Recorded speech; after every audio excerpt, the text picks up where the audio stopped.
¿Qué son las placas tectónicas? Son planchas de rocas sólidas que en conjunto forman la litosfera y que se ubican sobre la astenosfera. Estas placas están debajo del manto de la Tierra. Son 8 las placas tectónicas principales que existen en el planeta: placa pacífica, norteamericana, de Nazca, sudamericana, africana, euroasiática, indoaustraliana y antártica. ¿Qué es un terremoto? Un terremoto se conoce como la manifestación de la liberación de energía durante un proceso de ruptura. ¿Qué es un sismo? Corresponde al proceso de degeneración de ondas y su posterior propagación por el interior de la Tierra. Al llegar a la superficie de la Tierra, estas ondas se dejan sentir tanto por la población como por estructuras, y dependiendo de la amplitud del movimiento y de su duración, el sismo producirá mayor o menor intensidad. Terremotos en Chile.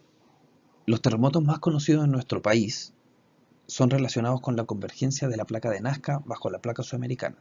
Esto se conoce como subducción. La placa de Nazca empuja la placa sudamericana hasta que la energía acumulada sea la suficiente para moverse, generando la ruptura y el terremoto. Son 5 los terremotos más importantes en Chile según la escala de Richter: Valdivia 1960, San Antonio 1985, Cauquecura 2010, Norte Grande 2014 y Yapel 2015. Diseño sísmico vigente. Es aquella definida a través del Decreto Supremo número 61, la cual consideró la información obtenida luego del terremoto del 27 de febrero del año 2010. Entre sus principales cambios en relación a la normativa anterior se encuentran: 1. Planteó una nueva clasificación dinámica del suelo, generando mejor información acerca de los mismos y su influencia en las estructuras. 2. Estableció una recalibración de las condiciones de diseño de edificios en cuanto a sus solicitaciones. 3. Estableció una recalibración de las evaluaciones para edificios de hormigón armado en lo que a desplazamiento de techo se refiere y su consecuente influencia en los criterios de confinamiento de los muros. Zonificación sísmica zona norte. Regiones: primera, segunda, tercera y decimoquinta. Está dividida en 3 zonas: zona 1, cordillera; zona 2, valle central; zona 3, costa. Zonificación sísmica zona central. Regiones: cuarta, quinta, sexta, séptima, octava, novena, décimo y decimocuarta. Y región metropolitana. Está dividida en 3 zonas: zona 1, cordillera; zona 2, valle central; zona 3, costa. Zonificación sísmica zona sur. Región decimoprimera está dividida en 3 zonas: zona 1, cordillera; zona 2, valle central; zona 3, costa. Región decimosegunda está dividida en 3 zonas: zona 1, costa; zona 2, valle central; zona 3, cordillera. Clasificación sísmica del terreno de fundación. Existen 6 tipos de terreno de fundación, los cuales se clasifican con diversos ensayos, como el BS30, que es el valor promedio de las velocidades de las ondas en los primeros 30 metros, un RQD, ensayo para determinar la calidad de la roca; un Q-U, que mide la resistencia a la compresión; un N-1, índice de penetración estándar con una presión de 0,1 megapascales, utilizado en arenas; un S-U, resistencia al corte no drenado del suelo, para suelos finos. Suelo tipo A, compuesto por roca, que es principalmente magma enfriado al salir a la superficie, y suelo cementado, una mezcla en seco de suelo o tierra con características granulométricas específicas con cemento Portland, aditivos y agua para su fraguado. Se debe justificar un BS30 igual o superior a 900 metros por segundo, más un RQD en roca igual o superior al 50%. Suelo tipo B, compuesto por roca blanda, que es material arcilloso o limoso con un alto grado de cementación, siendo un punto intermedio entre el suelo y la roca; y roca fracturada, que es roca ígnea que ha sido atacada por agentes erosivos y fragmentándola. Se debe justificar con un BS30 igual o superior a 500 metros por segundo, un N-1 para arenas y un Q-U para suelos finos. Suelo tipo C, compuesto principalmente por gravas y arenas de alta densidad y un alto grado de compactación.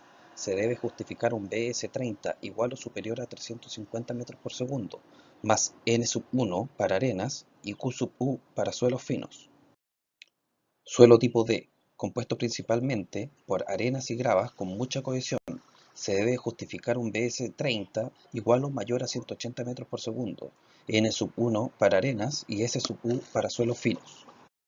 Suelo tipo E, compuesto principalmente por grava y arenas con una cohesión media.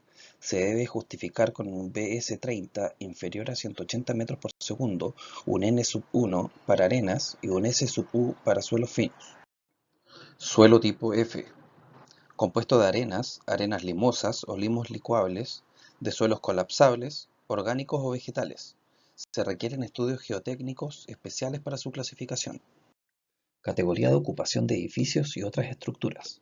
A esto nos referimos con la importancia, uso o riesgo de falla de acuerdo a la norma chilena 433.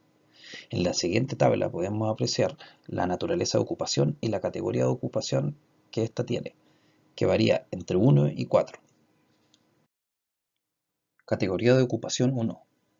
Son los edificios y otras estructuras aisladas o provisionales no destinadas a habitación y que no clasifiquen dentro de la ocupación 2, 3 y 4 y que representen un bajo riesgo para la vida humana en caso de falla. Por ejemplo, instalaciones agrícolas, instalaciones provisorias e instalaciones menores de almacenaje. Categoría de ocupación 2. Son todos los edificios y otras estructuras destinadas a la habitación privada o al uso público que no pertenecen a las categorías de ocupación 1, 3 y 4, y edificios u otras estructuras cuya falla puede poner en peligro otras construcciones de las categorías de ocupación 1, 3 y 4. Por ejemplo, la Moneda y Congreso Nacional. Categoría de ocupación 3. Son edificios y otras estructuras cuyo contenido es de gran valor, por ejemplo, bibliotecas y museos, como también para edificios y otras estructuras donde existe frecuentemente aglomeración de personas, como por ejemplo, escuelas, estadios de fútbol, cárcel, etc. Categoría de ocupación 4. Son edificios y otras estructuras clasificadas como edificios gubernamentales, municipales o de servicios públicos, como por ejemplo, cuarteles de policía, radioemisoras, canales de televisión. También para edificios y otras estructuras clasificadas como instalaciones esenciales cuyo uso es de especial importancia en caso de catástrofe, como por ejemplo hospitales, postes de primeros auxilios, cuarteles de bomberos, refugios de emergencia, etc. Valores máximos de los factores de modificación. Pórticos de acero estructural, con marco corriente, intermedios, especiales, vidas enrejadas, sus coeficientes de respuesta varían entre 4 y 11 según corresponda. Pórticos en hormigón armado, sus coeficientes de respuesta varían entre 7 y 11. En el caso de los sistemas de arrastramiento, no se puede cambiar la materialidad especificada por diseño, ya que al hacerlo por otro material este no cumpliría con su coeficiente de diseño. Muros y sistema de arrastrados en acero estructural. Según el tipo de marco, sus coeficientes de respuesta varían entre 3 y 10. Muros y sistema de arrastrados en hormigón armado. Su coeficiente de respuesta varía entre 7 y 11. Muros y sistema de arrastrados en hormigón armado y albañilería confinada.